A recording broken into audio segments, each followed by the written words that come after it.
Shalom Bapak Ibu Saudara yang terkasih di dalam Tuhan. Kiranya dimanapun kita berada, kita senantiasa merasakan kasih dan juga penyertaan dari Tuhan. Pada kesempatan kali ini kita akan bersama kembali merenungkan firman Tuhan untuk menjadi kekuatan dan juga penghiburan dalam kita menjalani kehidupan kita. Seringkali dalam menjalani kehidupan kita, ketika kita diperhadapkan dengan permasalahan kehidupan ataupun pergumulan yang berat, kita lebih mudah untuk mengeluh dibandingkan kita ingat kepada Allah. Bukannya mendekatkan diri di dalam relasi pribadi bersama dengan Tuhan dan peribadahan-peribadahan, kita malah lebih suka menjauhkan diri dari Tuhan. Kita lebih suka melupakan Dia. Sulit untuk kita bersyukur atas situasi yang kita alami meskipun sulit, apalagi untuk melihat hikmah di balik kesusahan dan juga pergumulan yang kita alami.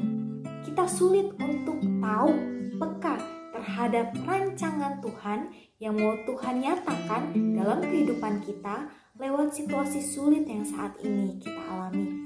Untuk itu Bapak Ibu Saudara yang terkasih, kita akan sama-sama belajar dari kisah hidup Paulus di dalam Kisah Para Rasul 16 ayat 23 sampai 25, di mana saat itu Paulus sedang ada di dalam penjara.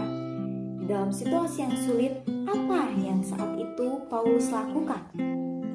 Kisah Para Rasul 16 ayat 23 sampai 25. Setelah mereka berkali-kali didera, mereka dilemparkan ke dalam penjara.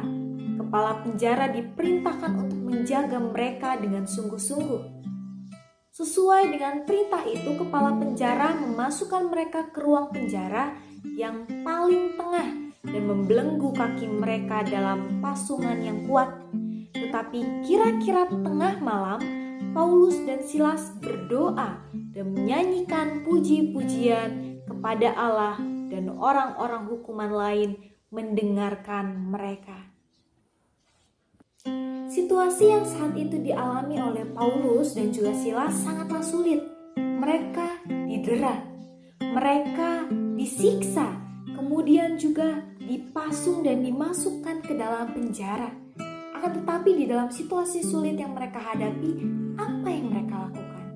Mereka tidak mengeluh. Mereka malah mendekatkan diri kepada Tuhan. Di tengah malam, mereka menaikkan puji-pujian dan juga doa, sehingga orang-orang yang ada di dalam penjara mendengarkan puji-pujian yang mereka lantunkan. Melalui situasi sulit yang dialami oleh Paulus dan Silas, ternyata ada rancangan Allah yang mau digenapi di dalam situasi yang mereka hadapi. Itu terlihat di dalam ayatnya yang ke-29 sampai ayat 32 yang berbunyi demikian. Kepala penjara itu menyuruh membawa suluh, lalu berlari masuk dan dengan gemetar tersungkurlah ia di depan Paulus dan Silas. Ia mengantar mereka keluar sambil berkata, "Tuan-tuan, apakah yang harus aku perbuat supaya aku selamat?" Jawab mereka, "Percayalah kepada Tuhan Yesus Kristus, dan engkau akan selamat, engkau dan seisi rumahmu."